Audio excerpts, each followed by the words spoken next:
Returning to my Coin Lady channel, I am pleased to see you again. Those who had put a lot of money on the idea that XRP would be added to the strategic reserve were let down by the crypto summit. Basically, we were deceived. I made a video last night, but now everyone is curious about the real story behind the scenes. This is all about the regulatory side, which is where the real action is taking place, and I believe that the reserve is just a little piece of the puzzle compared to what we should be concentrating on. Because, let's be honest, the reserve won't bring XRP to a stage where it can be seamlessly integrated into the financial system. The conversations and actions surrounding rules are what will truly create that path forward. We get announcements like this huge shout-out to subjective perspectives for this as we begin to look at that. Federal banks can now legally engage in crypto-related activities, such as offering custody services for crypto assets, holding deposits that support stablecoins as reserves, and using DLT and stablecoins to support their authorized payment operations. This is a huge change, but the Office of the Controller of the Currency has given the go-ahead for federal banks to adopt blockchain technology. Thinking back on what has transpired so far takes us to, literally just a moment ago, doesn't it? It's almost January 31st. Additionally, I documented the repeal of SAP 121 in a video.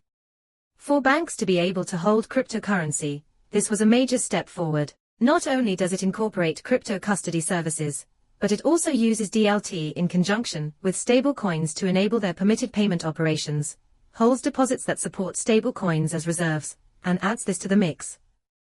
Even Monica, who is president of Ripple and has been there for a long time, has sided with me, and this is the floodgates opening. I went so far as to say that things are starting to open up, and that we are making progress. The fact that Bank of America has declared their readiness makes this a major development. According to Morgan Stanley, they are prepared. I think it's safe to say that the vast majority of banks are prepared to provide crypto services, such as stablecoin and DLT payments. Not only that, but this occurred in the days leading up to the summit, which makes it all the more bizarre. First, the OCC confirmed that crypto operations are legal in the federal banking system, which is important if you care about this topic, otherwise, it's irrelevant.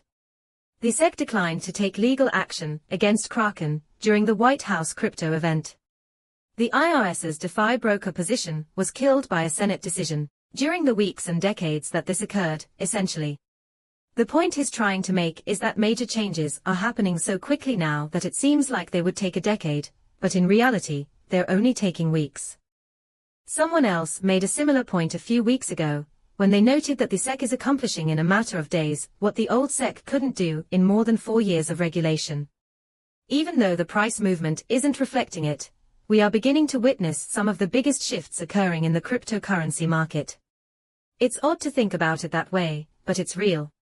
However, this is thrilling because it means that the things that are truly necessary are finally taking place. I mean, it's that easy, but we really hope that this is accompanied by much more favorable price activity. The big headline articles will confirm that these big banks are using this tech, so I expect that to happen. This update, coming from the Office of the Controller of the Currency, puts the spotlight on how significant this technology will be when banks start engaging in cryptocurrency activities, though. When all the major changes begin to take place, that is when everyone should finally pay attention. At that point, trillions of dollars begin to pour into this industry. We may also observe the tokenization of trillions of dollars at that location.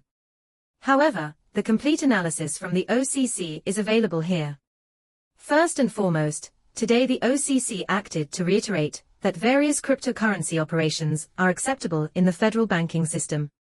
Crypto asset custody, specific stablecoin operations, and involvement in independent node verification networks, like DEAL, were all confirmed in the OCC's Interpretive Letter 1183.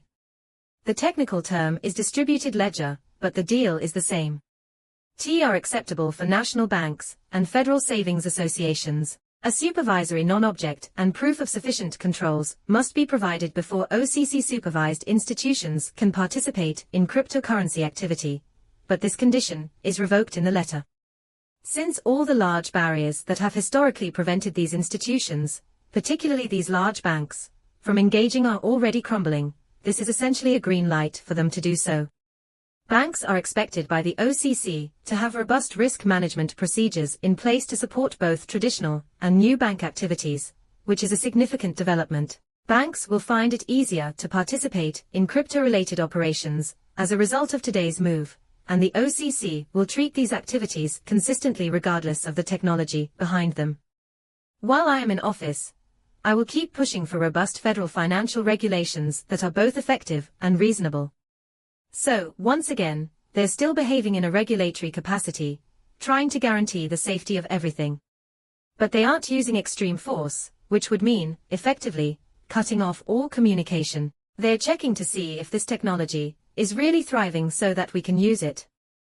Here we will see what really counts, such as when we consider decentralized ledger technology, DLT, or stable coins. This is essentially the first test, and the true test, now that banks have access to this technology. It has nothing to do with the trials. This is going to prove us wrong.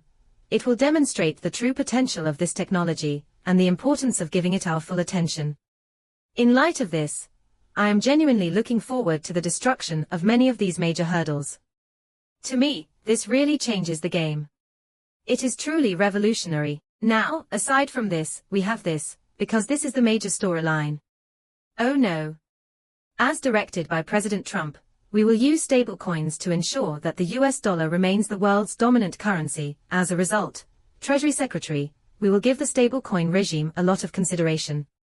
Stablecoins, what are they? Often tied to the US dollar, these digital currencies aim to maintain a constant value of $1 per coin. Essentially, he is indicating a plan to control stable currencies, and maybe promote their usage under US supervision, so that they augment the dollar instead of competing with it, blocking the rise of a competitor, such as a digital yuan from China, for example. Why this matters so much? Presently, the US dollar offers us tremendous benefits, including low-interest loans, sanctioning authority, and worldwide sway. With China promoting its own digital currency in 2024, stable coins have moved 10 trillion. Trump is essentially battling it out to ensure the dollar remains king, and it will for decades. The use of blockchain technology in the financial system is also increasing.